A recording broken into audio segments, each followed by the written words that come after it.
தொட்டியம் அருகே புதிய மேல்நிலை நீர்த்தேக்க தொட்டி கட்டுவதற்காக வந்த ஜேசிபி வாகனத்தை முற்றுகையிட்ட பொதுமக்களால் பரபரப்பு. கோவிலுக்கு செல்லும் பாதை உள்ளதால் மாற்று இடத்தில் குடிநீர் தொட்டி கட்ட கோரிக்கை.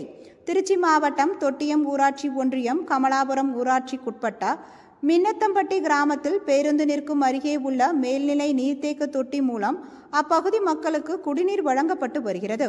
இந்த மேல்நிலை நீர்த்தேக்க தொட்டி பழுதடைந்துள்ளதால் புதிய மேல்நிலை நீர்த்தேக்க தொட்டி கட்டுவதற்கு அனுமதி வழங்கப்பட்டுள்ளது. இந்த நிலையில் இன்று புதிய மேல்நிலை நீர்த்தேக்க தொட்டி கட்டும் பணி தொடங்குவதற்காக ஜேசிபி வாகனம் வந்துள்ளது. அப்பொழுது அதே பகுதியை சேர்ந்த ஒரு தரப்பினர் புதிய மேல்நிலை நீர்த்தேக்க தொட்டி கட்டும் இடம் அருகே கோவிலுக்கு செல்லும் பாதை உள்ளதால் மாற்று இடத்தில் குடிநீர் தொட்டி கட்ட வேண்டும் என வலியுறுத்தி ஜேசிபி வாகனத்தை மறித்து சுமார் 50க்கும் மேற்பட்டோர் முற்றுகையிட்டனர். இதனால் அப்பகுதியில் பரபரப்பு ஏற்பட்டது. இதுகுறித்து தகவல் அறித்த தொட்டியம் இன்ஸ்பெக்டர் சரவணன் தலைமையில் போலீசார் விரைந்து வந்து முற்றுகையிட்ட பொதுமக்களிடம் தொடர்ந்து பேச்சுவார்த்தையில் ஈடுபட்டனர். அப்பொழுது அருகில் வேறொரு இடத்தில் புதிய மேல்நிலை நீர்த்தேக்க தொட்டி கட்டுவதாக முடிவு செய்யப்பட்டதனை அடுத்து பொதுமக்கள் போராட்டத்தை கைவிட்டு அங்கிருந்து கலைந்து சென்றனர்.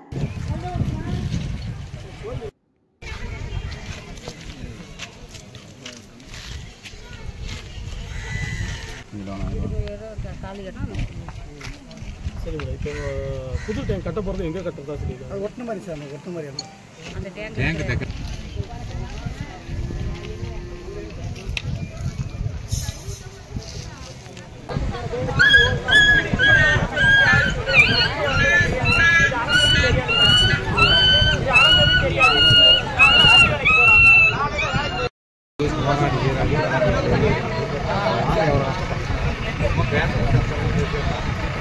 பண்டு கொண்டாடுறது அவ்வளோ பெரிய விஷயம்.